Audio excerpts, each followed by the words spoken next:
dear friends, you're in the Military with Summary channel. In this video we're going to discuss the most important events that took place during the previous 12 hours. We have a lot of very interesting updates, so let's start.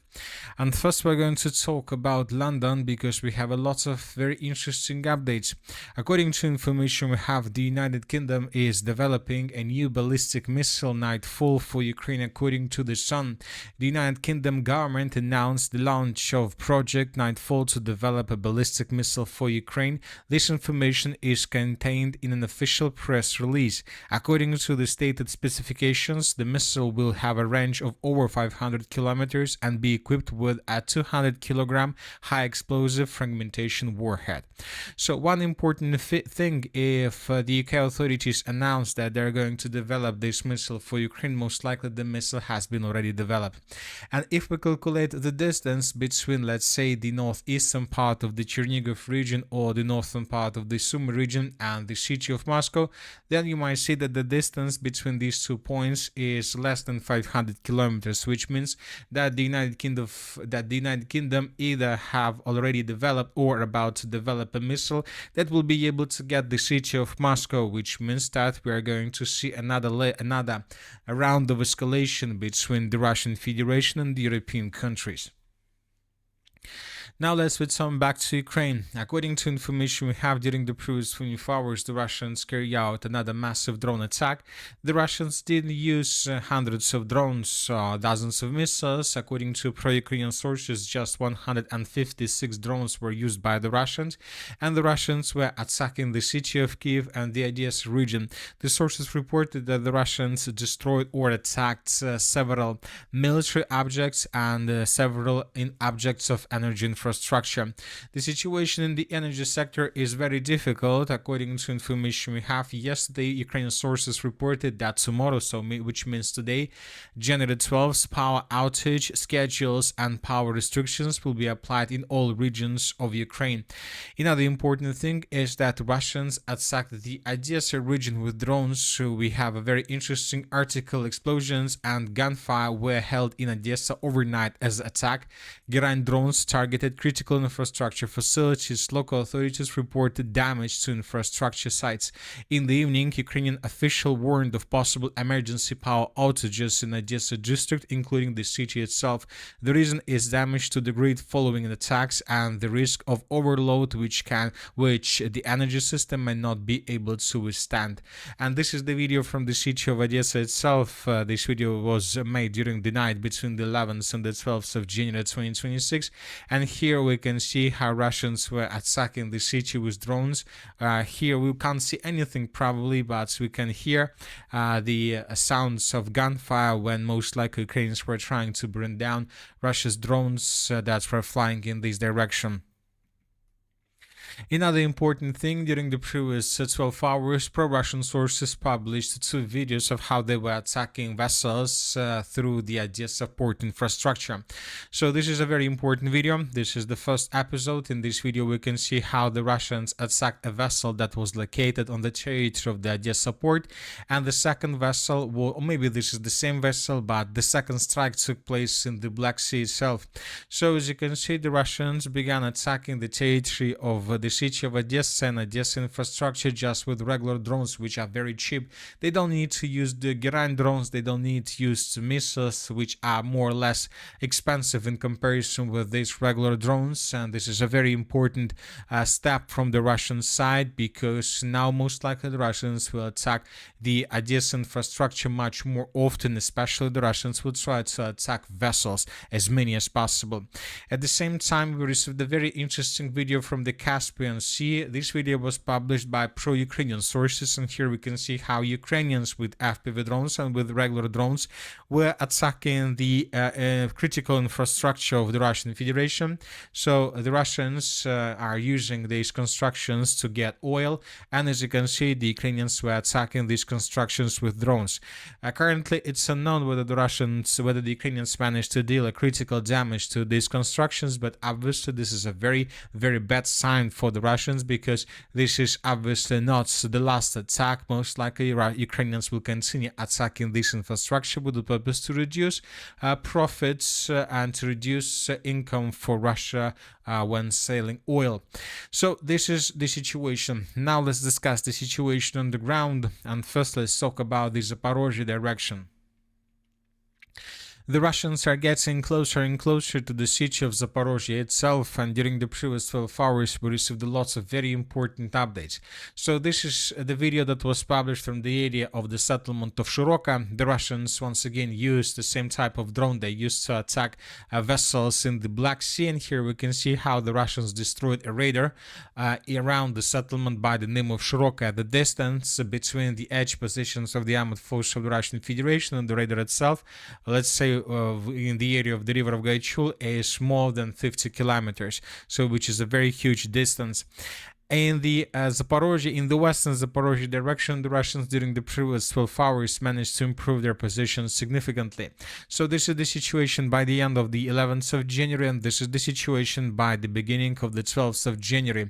According to pro-Russian sources, according to neutral mappers, the armed force of the Russian Federation managed to establish complete control over the settlement by the name of Primorska.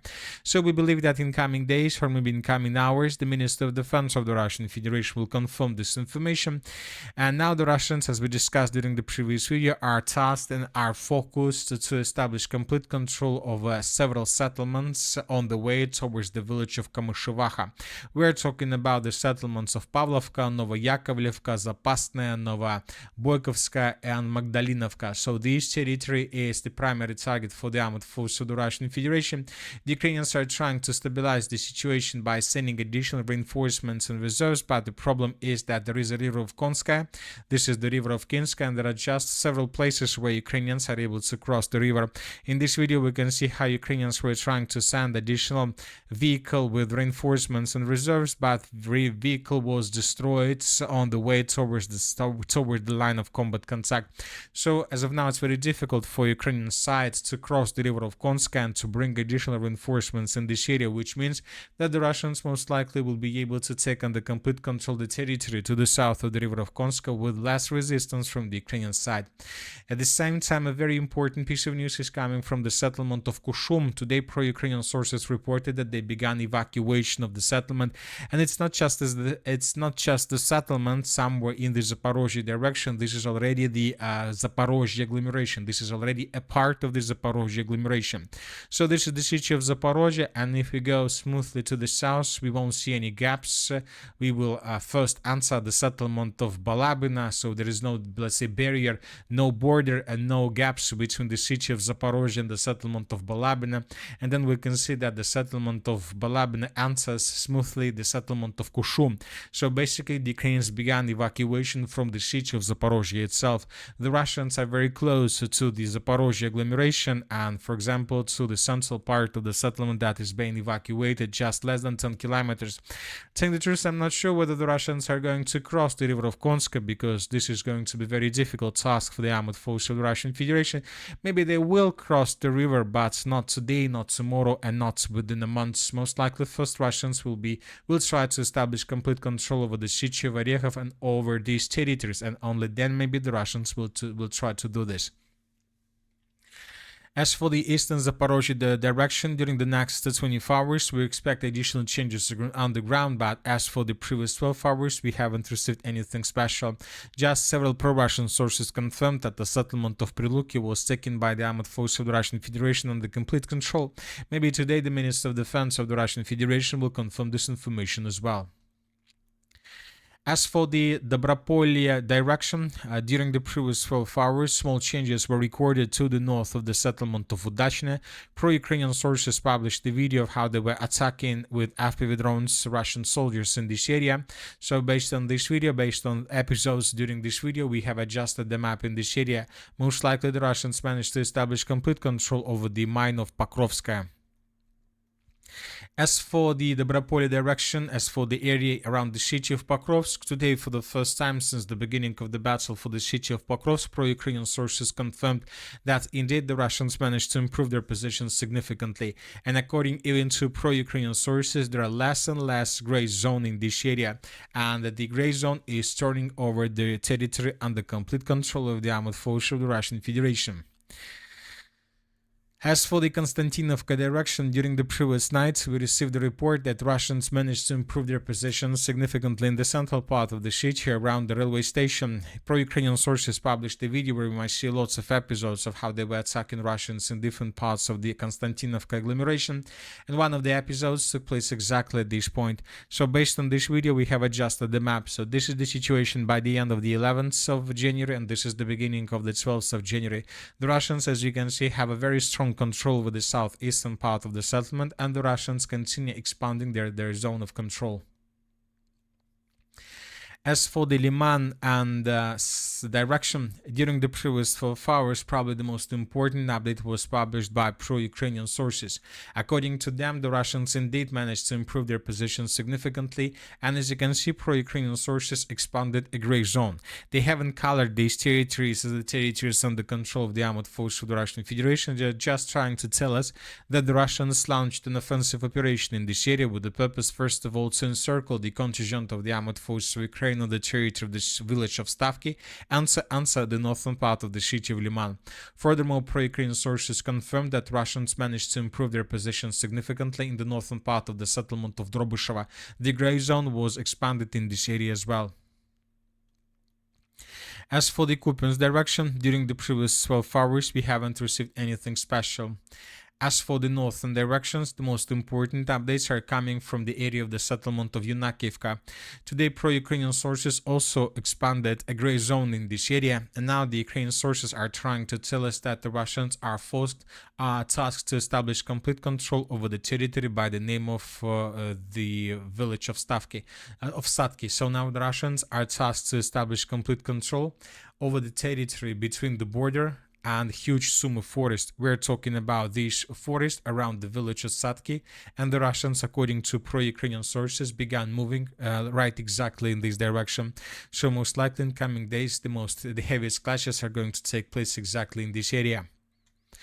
And that's it for the short video. Military Summary channel reminds you to condemn any violence in the world. Thank you for watching. Subscribe to my channel, put your likes, join my Patreon, and have a good day. Bye bye.